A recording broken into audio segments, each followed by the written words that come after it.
Hey everyone, welcome to my channel. My name's Amanda. I am autistic. I have ADHD.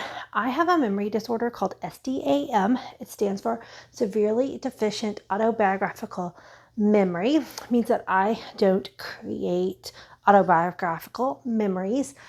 And I also have total aphantasia, which means that I cannot visualize in my mind and experience any of the other senses in my mind either. So I feel like today's video will be kind of like lots of different topics. So if you like those, then yay. First, I'm going to catch you up because the end of my last video, I was talking about how, I was kind of going through another burnout phase. And if you're new here, welcome. This is my late diagnosed autistic and ADHD journey for the most part. And it has been an epic roller coaster of processing so many emotions, getting diagnosed late in life. And a lot of people like myself get diagnosed because of a burnout. And I got diagnosed last fall, so it's not been quite a year yet. And it was starting to feel like it was going up, like, oh, things are starting to look better. And then I've been struggling for like the last 2 weeks or so. And that's going to look different for everybody and everybody's level where, comparison is never a healthy thing to do. So my burnout may look different than somebody else's burnout, but it's, what I've been going through. And for me, it's been like my muscles have been tired. It's harder for me to focus on things. It's harder for me to future plan. Just lots of different stuff. But I've had some therapy appointments and just talking to my therapist has kind of been helpful. And today was actually a good day. Today's been a little bit, and that's surprising because I had a doctor's appointment this morning. But today was actually been a pretty good day, more so than I've had in the last several. And the only thing I really want to talk about my doctor's appointment is I am in the process of trying to get on ADHD meds. I've talked to a lot of people who are also late diagnosed like me, and they said that getting on ADHD meds has been totally worth it. Because like part of my brain is like, I've gone this long without them. Do I really need them? And from everybody who I've talked to who is, my age, and they're like, yes, definitely. I had a reaction. There's another stray here. I had a reaction to the first one the doctor put me on. And so she wanted me to go talk to an allergist. And I had the allergy appointment today. And it was kind of a useless appointment. But the thing that I wanted to kind of highlight was I faced some of my own internalized ableism, because disabled people are not immune to the effects of systemic ableism. And I asked my husband if he would go to the doctor with me. And it was hard for me to ask him to do this because in my mind, I'm like, I've been going to the doctor by myself for years. I can do this. But it's been at the detriment of my own mental health.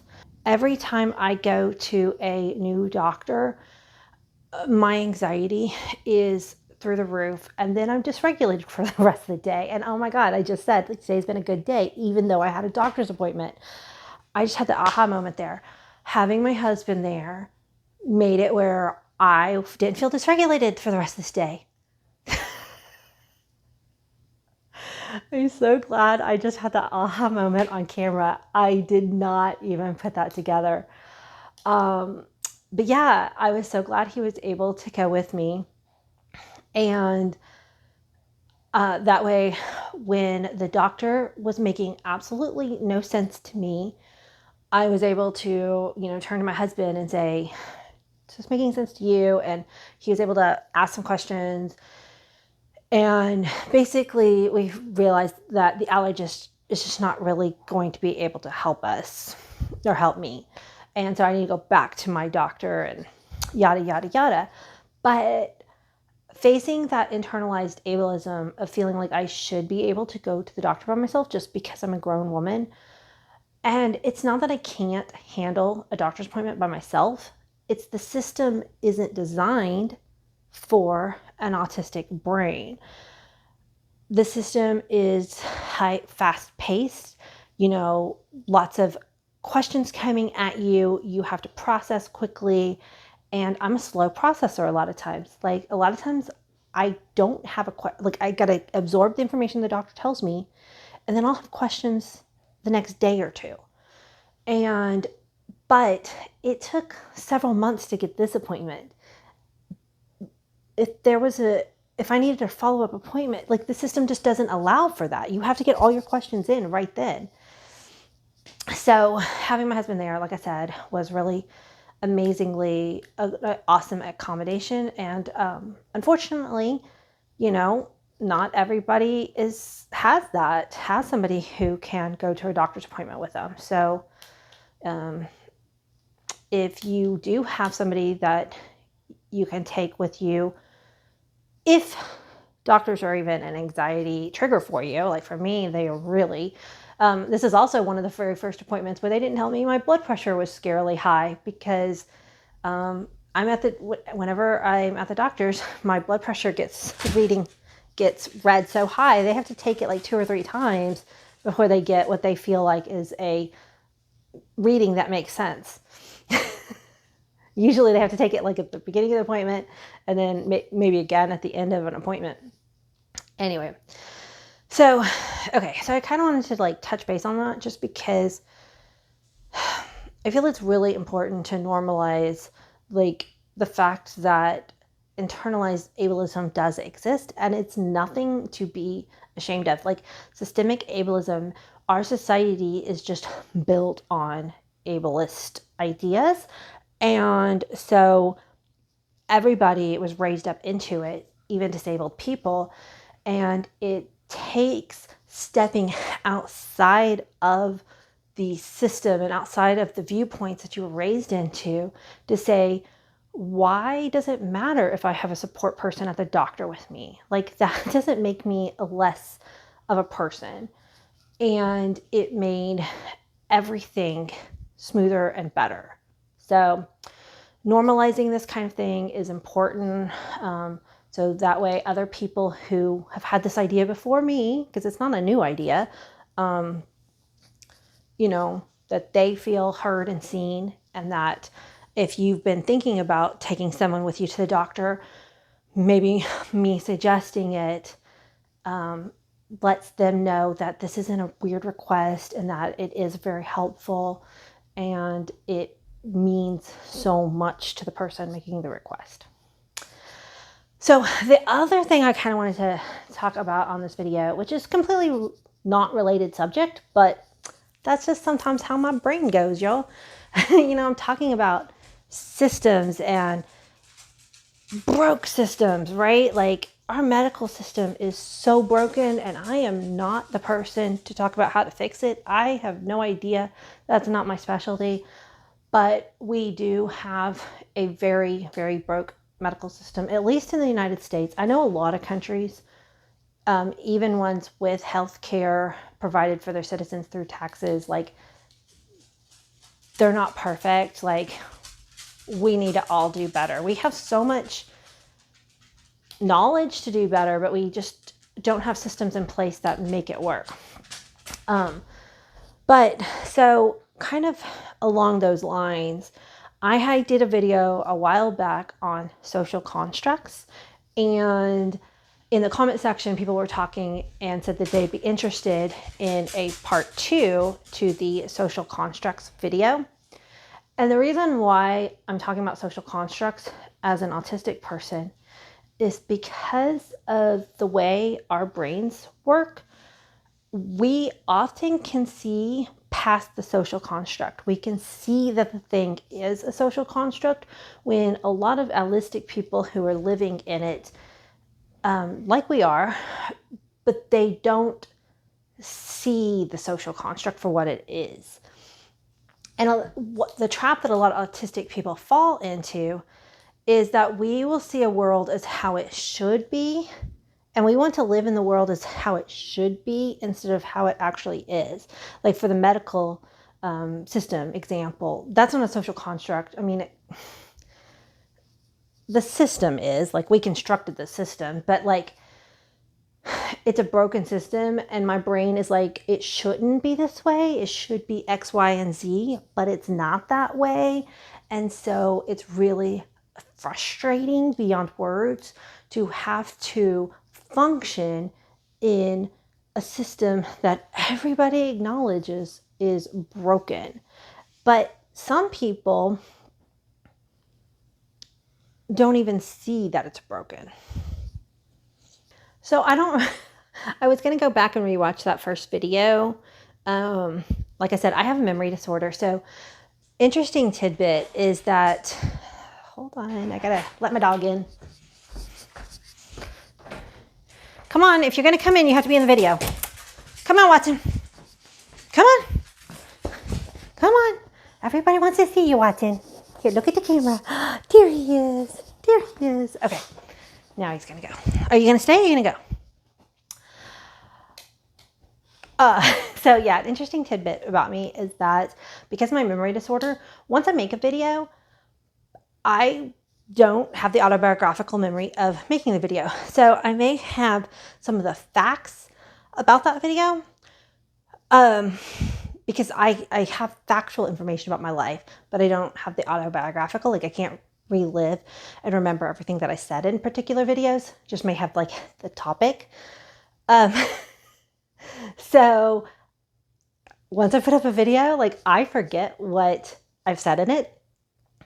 And I rarely rewatch videos. And one of the reasons why I don't like to rewatch videos because they don't trigger memories. And it's a very disconcerting experience when I look at myself and I'm watching myself in a video, I know it's me, but I have no memory of doing it. So it's really weird.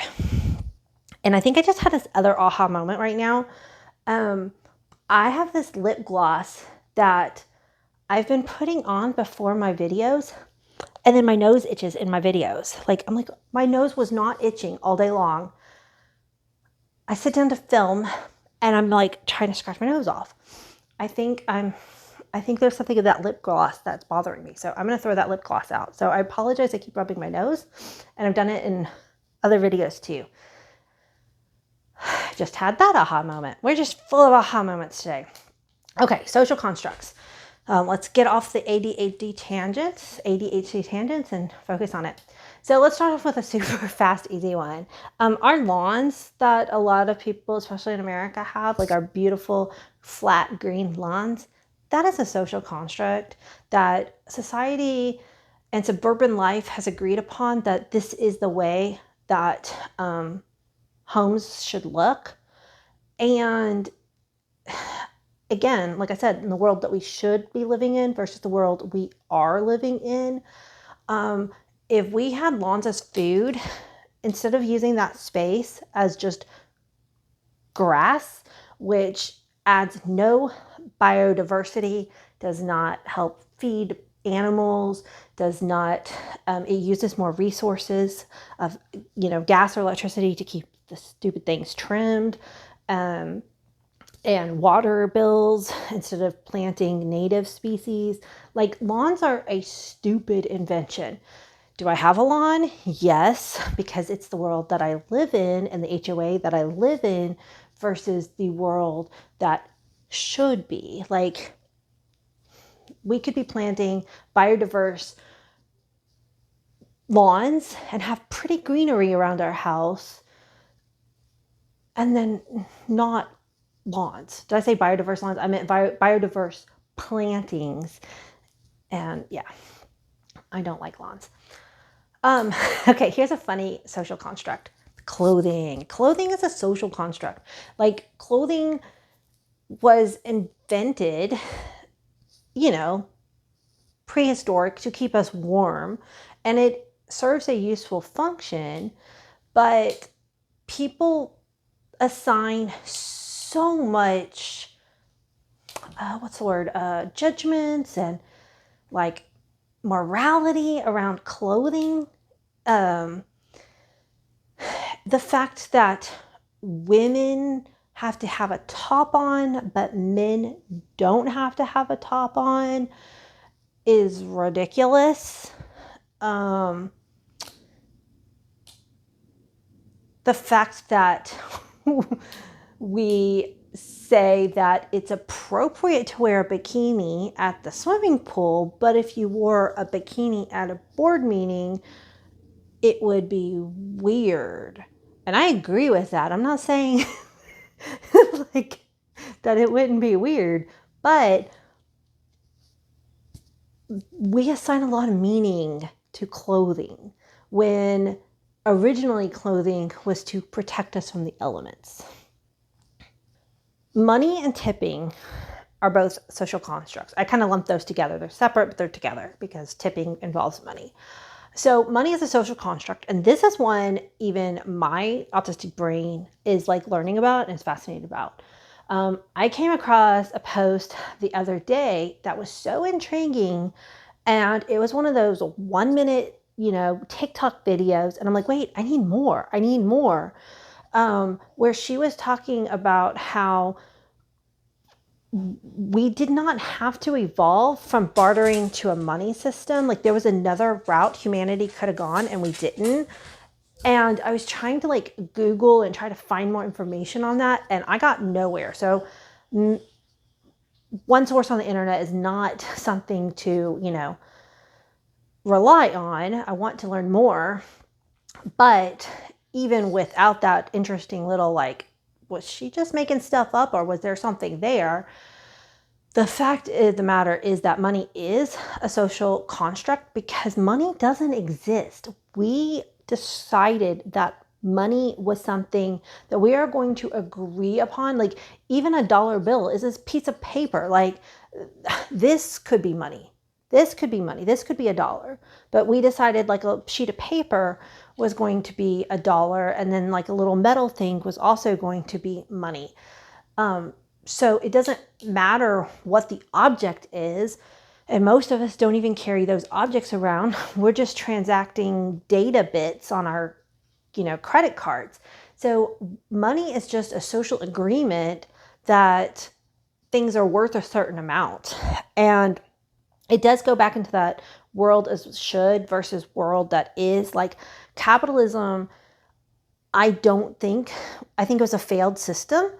And I just wish there was a better way to do things, especially as an autistic person that has struggled so much to make money.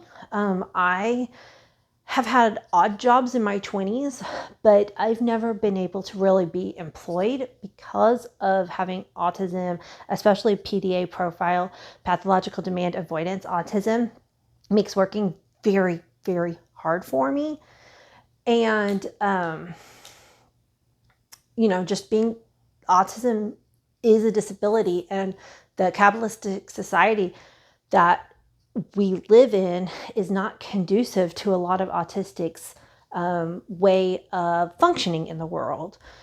So it's hard for us to maintain a lot of types of jobs, and yet we can add so much value to society. But we often don't get paid because we can't function in the standard jobs that are created in society.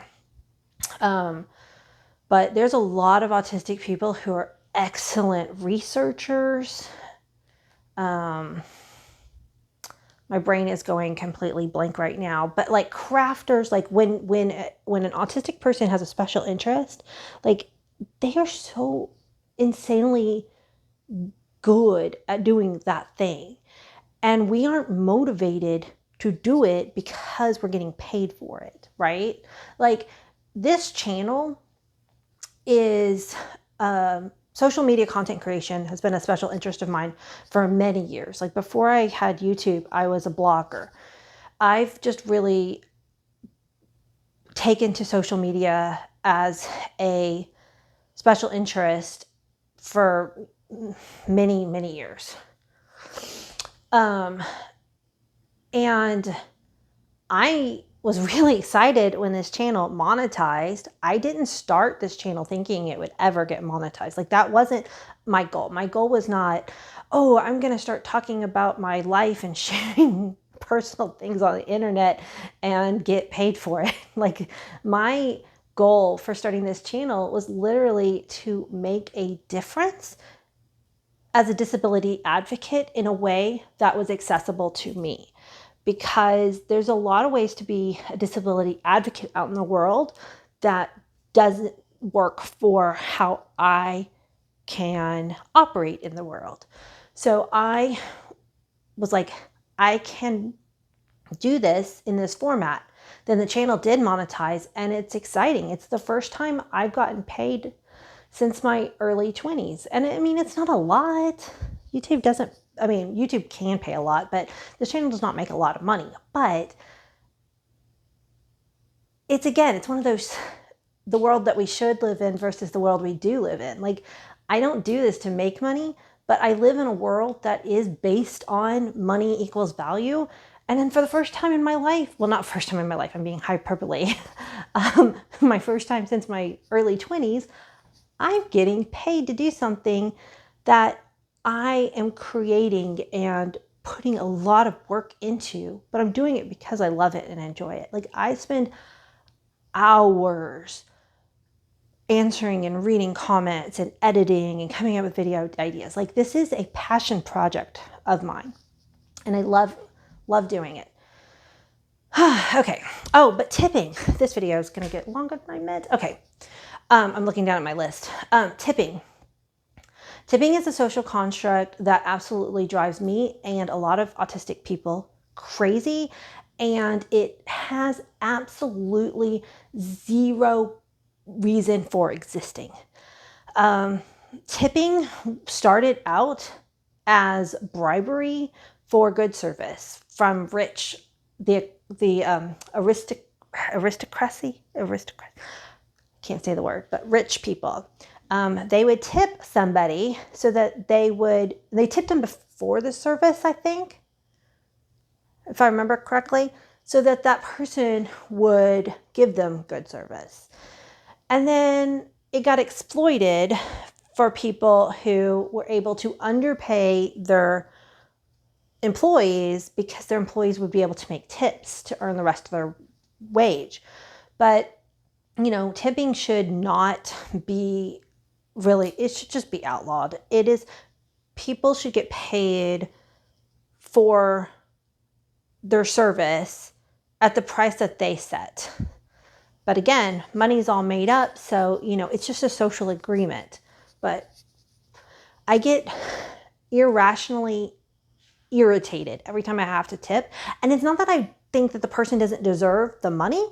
I just want them to say, hey, like for instance, my haircut. I love my stylist. I feel like I tip her because I have sent so much business her way. Anytime somebody is asking for a curly specialist, I tell her about my stylist. She has told me I have sent so much work her way. That to me is above and beyond, paying her an extra X amount of dollars at the end of the haircut.